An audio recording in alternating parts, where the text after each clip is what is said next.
欢迎收看辱华的华系列节目第8集。今天呢，我们来聊一聊周杰伦这张新专辑《太阳之子》，其中有一句歌词所反映出来的问题。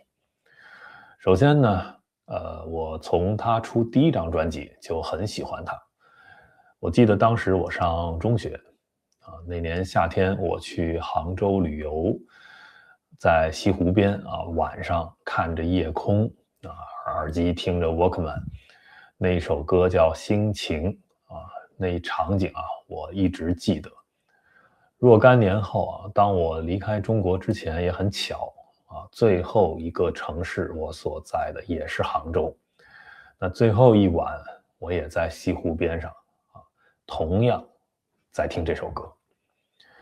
那之后他的好歌很多K 歌的时候我也是很喜欢唱他的歌，这个我们就不在这里去多说了那么温情的叙旧到此为止，后面就是要说批评的话了。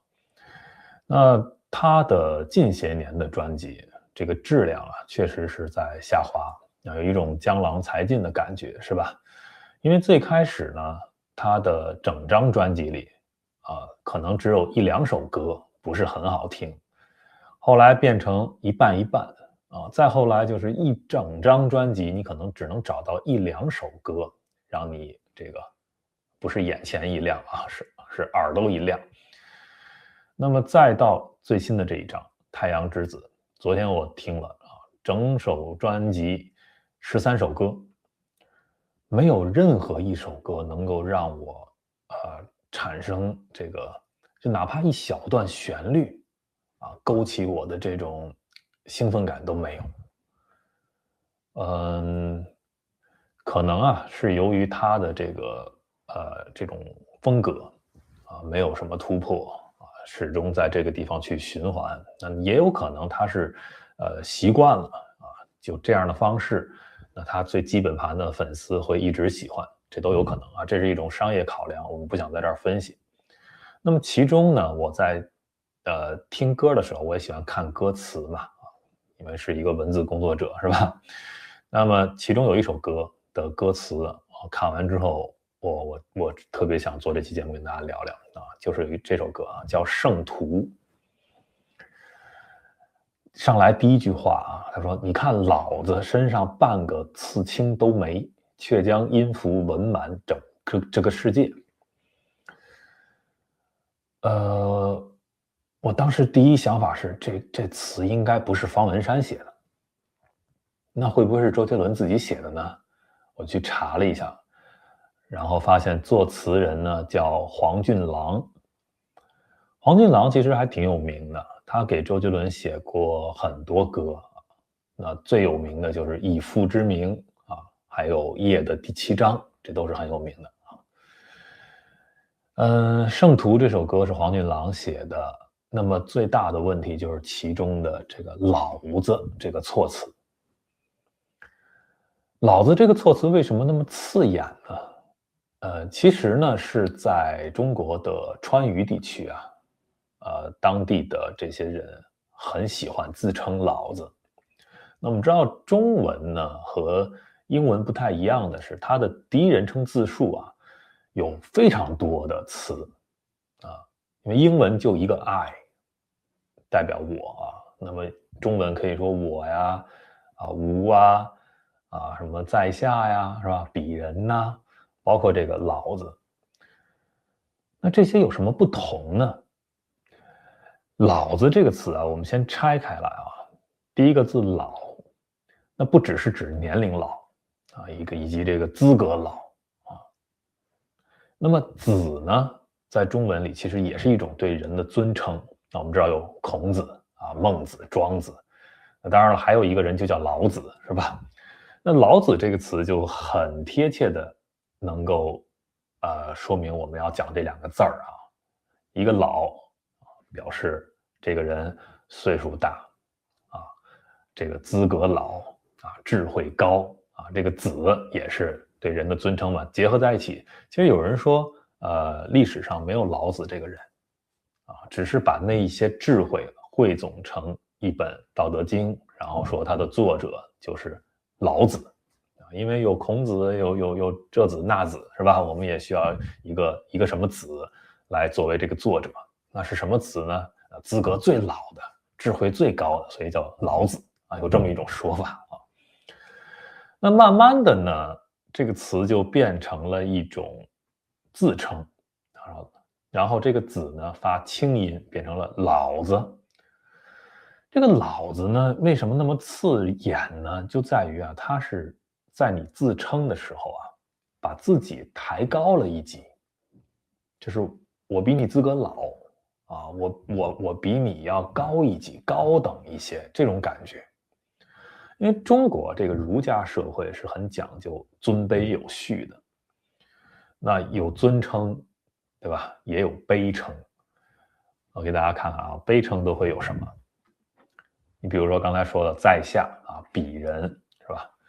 那还有呢，卑职啊，那跟卑职比较像的词还有什么？比如说末将啊，草民啊，这个大家都很熟悉是吧？这都是把自己啊，有人说这是谦卑啊，不好吗？谦卑真的很好吗？我们在这个地方继续往下看啊，因为你不只是低人一等，你背着背着呢，你就低人好几等了。你比如说奴才这个词啊，这就直接跪下，是吧？那当然了，这个里面还有父权制社会对女人的一层压榨，比如说女人会自称妾身，说小女子，是吧？那凭什么非得是大丈夫小女子呢？是吧？这些都是一种自我矮化。那有人说这些词都是古汉语里的，现代人不怎么用了，是吧？但是呢，我们要看到，在对于这个中华文化的一种追求和学习过程中，在现代社会啊，人们会进行一种再创作啊，比如写个网文啊，拍个什么历史剧、宫廷剧啊，甚至武侠剧，放到古代那个环境里。那这些电影啊、电视剧或者动漫，甚至现在的这些 AI 短剧啊，那里面这些古代人他要说台词的时候，那现在的这些创作者啊，还是在大量使用刚才我说的这些词，还是一种自我矮化。而且呢，这种只是一种词汇上的不同啊，那放到现代中国人的语境里，那我们看到这张图的下半部分，人们会自称啊，我就是一个底层，啊，我就是一个小透明，啊，我就是一个工具人，我就是个社畜、牛马。这些词跟刚才那个古代用的词没有区别，它还是反映的一种自我矮化的一种倾向。